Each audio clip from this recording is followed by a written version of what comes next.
You've heard the name, right? Mary, the mother of Jesus, of course. But what do we really know about her? I mean, beyond the classic nativity scenes. Her story is this incredible mix of ancient prophecy, deep theology, and, believe it or not, a linguistic mystery. So, let's peel back the layers and get into it. All right, so here's our game plan. We're going to start with her name, which is way more complicated than you'd think. Then we'll get into her role as the Mother of God, dig into some Old Testament prophecies that supposedly point to her, look at her life as a true disciple, and wrap it all up with her role as this amazing heavenly sign. Okay, first things first, what's in a name? For a name as common as Mary, or Miriam in the original Hebrew, you'd think we'd have a straightforward answer. But nope. This one question has sparked centuries of debate, and trust me, the answers people have come up with are pretty surprising. So what does Mary actually mean? It sounds so simple, doesn't it? But it's turned into a real linguistic puzzle. There is no one single this is it answer. Instead, what we have is a whole bunch of different competing theories. Okay, so this is where it gets really interesting. A lot of people know the name Stella Maris. That's Latin for Star of the Sea. It's beautiful, right? Very poetic. It's in hymns, prayers, you name it. But get this. Our source points out that this whole thing might just be a typo. Seriously, the theory is that a scribe back in the 9th century messed up. The original might have been Stilla Maris, drop of the sea. One single letter changes everything. And that's not even the half of it. I mean, look at this list. The other ideas for what Mary could mean are all over the place. We've got rebellion, bitterness, great sorrow, and then on the complete other end of the spectrum, the exalted one and mistress. It just goes to show you how much people have grappled with this seemingly simple name. So, after all that, what's the verdict? Well, according to our source, the most likely answer actually comes from a root word that means well-nourished. Now that might sound a little strange to us, but in that culture at that time, well-nourished was basically a synonym for beautiful, for perfect. So it's very possible that the name Mary actually means the beautiful one. Okay, so her name might mean the beautiful one. That's a pretty powerful idea, and it leads us right into her most central role in the whole story. Let's talk about her title, the Mother of God. We're going to walk through the key moments in the New Testament that set this up and see how it became such a major theological concept. The Gospels really lay out the step-by-step story of her becoming a mother. It all kicks off with the Annunciation. That's when the angel Gabriel shows up with the big news. Then Mary visits her cousin Elizabeth, and in this really powerful moment, Elizabeth calls her the Mother of my Lord. From there, of course, we have the Nativity, the birth of Jesus in Bethlehem, and then the Presentation, where they bring him to the temple as a baby. So you take all these events together, and the early Christians started thinking. This led them to a really big theological idea, and it all boils down to one very important Greek word, Theotokos. It literally means God-bearer, but we usually translate it as Mother of God. The logic behind it is actually pretty straightforward, and it was made official at the Council of Ephesus. It goes like this. Mary is the mother of Jesus. Jesus is God. Therefore, Mary is the mother of God. Simple as that. Okay, now we're going to get into something that's really fascinating. It's this idea that Mary's incredible role in history wasn't just some random event.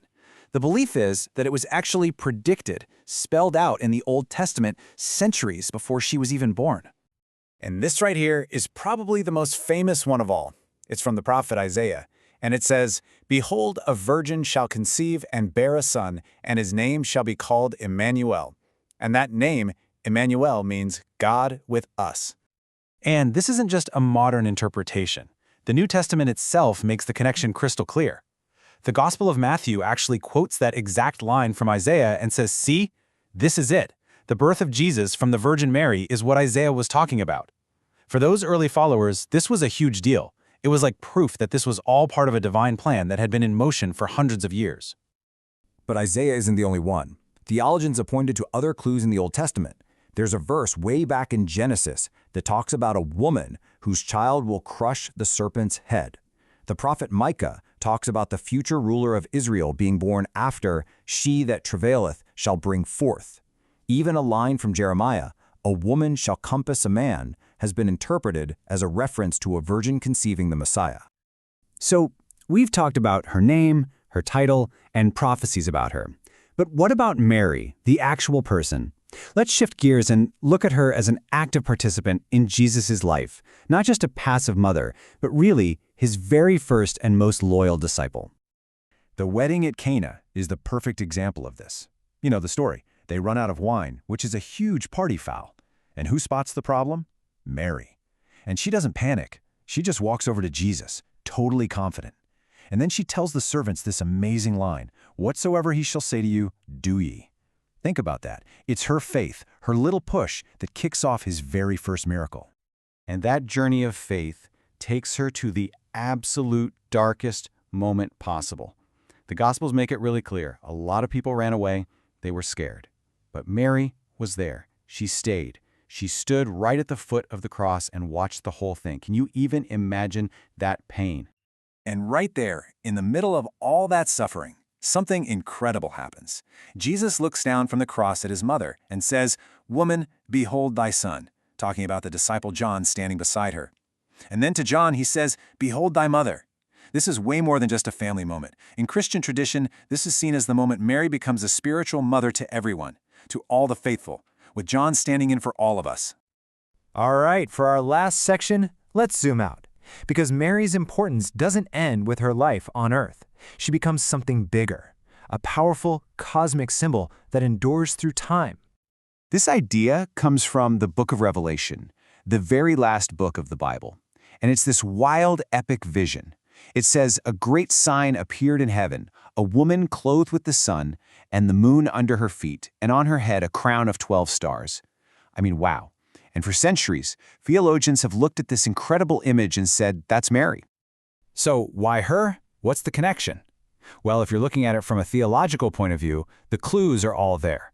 The text says this woman's son is the one who will rule all nations. That sounds a lot like Jesus, right?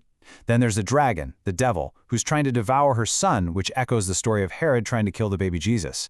Plus, that whole clothed with the sun imagery, it just fits her status as the mother of God. And ultimately, she's also seen as a symbol for the church itself.